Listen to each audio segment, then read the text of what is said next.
안녕하십니까, 알림이 황희두입니다. 시작하기에 앞서 간단한 입장을 말씀드리려고 합니다. 최근 대통령 고소권 관련해서 최민희 전 의원님의 페이스북 글을 접한 일부 언론인과 지인분들께 연락이 와서 간단히 글을 남겼는데요.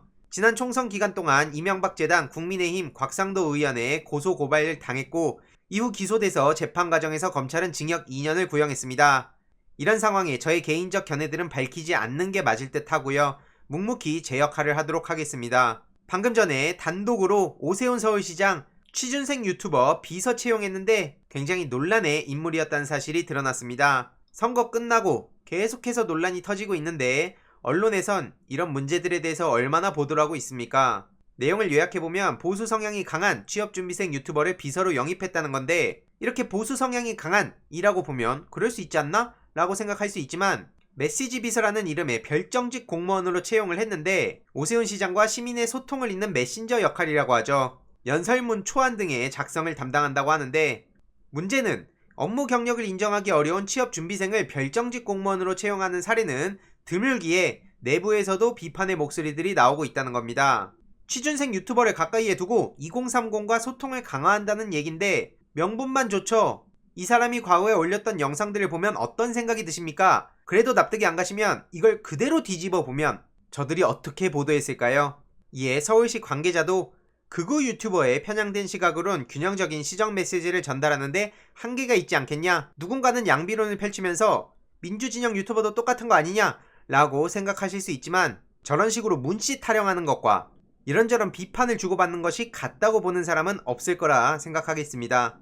기대보다는 걱정이 많은 분위기라고 하고요. 별정직 공무원은 일반직 공무원의 계급에 상당한 보수를 받는다고 합니다.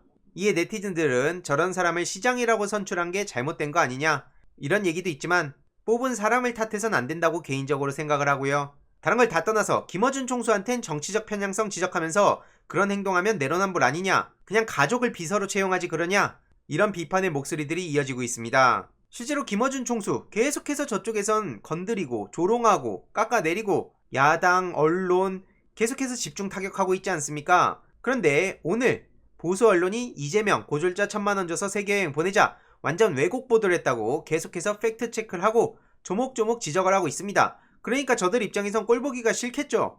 이재명 도지사의 주장을 맥락 없이 완전히 왜곡한 케이스라고 이렇게 비판을 했고 주장하는 바가 정확히 전달이 되고 그 다음에 옳으냐 그르냐를 가지고 시시비비에 가려야 되는데 저런 식으로 아예 발언을 왜곡해버리죠. 저도 몇 번 당한 바가 있는데 어느 순간 프레임이 그렇게 변해버리더라고요. 대학생은 대학 다니는 동안 국가나 지자체, 대학으로부터 지원이나 장학금을 받지 않습니까? 대학에 갔다는 이유만으로 공적 자금이 투입된 지원을 받으니까 그러면 대학 다니지 않는 청년들도 같은 정도의 행정 지원이 있어야 되는 거 아닌가? 라는 맥락으로 나온 얘기라는 거죠. 그래야 고졸자면서도 취업의 기회가 넓게 열릴 것 아니냐? 생각의 폭을 넓히고 보면 틀린 얘기 아니죠. 그런데 그 과정에서 견해의 차이는 있을 수 있습니다. 하지만 그런 걸 싹 빼놓고 발언 일부만 매도하고 왜곡하는 거 정말 잘못된 거 아닙니까?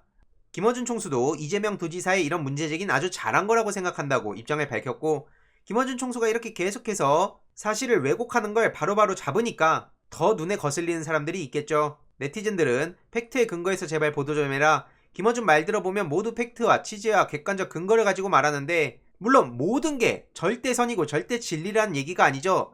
설령 가끔 틀릴지라도 최소한 저렇게 대놓고 가짜뉴스를 뿌리는 사람들과 취재 과정에서 일부 사실이 틀리는 경우와는 차원이 다른 문제라고 생각합니다. 게다가 오늘 유승민 씨가 사이비 진보, 헌법가치 독점한데 이런 얘기하면서 김재동 씨의 책을 꺼내 들었다고 하는데요. 최근 김재동 씨가 헌법을 주제로 쓴 당신이 허락한다면 나는 이 말 하고 싶어요 라는 책을 가져와서 직접 꺼내서 사이비 진보가 헌법 가치를 독점하는 척하고 있다 라고 저렇게 비아냥댔다고 전해졌습니다. 이에 네티즌들은 김재동이 당신보다 훨씬 낫다, 조용히 좋은 일 하면서 지내는 사람 책을 굳이 들고 와서 흠집 내려고 하냐, 김재동이랑 놀 실력도 못 된 사람이 무슨 국회의원이냐, 뭐 이런 비판이 이어지고 있습니다. 지금 유승민 씨 국회의원 아니죠. 실제로 오늘 김재동 씨가 노트북 114대, 패드 25대 전달, 소외계층 청소년 위해 신간 초판 인쇄를 다 기부했다는 소식도 전해졌습니다. 이 힘든 시기에 초판 인쇄 전액을 기부했다는 정말 가슴 따뜻해지는 소식이 전해졌는데요. 김재동 씨를 비판할 거면 최소한 본인들은 어떤 가치를 주장하고 어떤 삶을 살아왔는지 이런 걸 좀 돌아봤으면 좋겠습니다. 김재동, 김어준 이런 분들이 절대선이라고 얘기하는 게 아니고요. 비판은 누구나 할 수 있지만 최소한 그래서 본인은 어떤 주장을 하는 것인가? 그리고 어떤 삶을 살아왔나? 단순히 말뿐이 아닌가?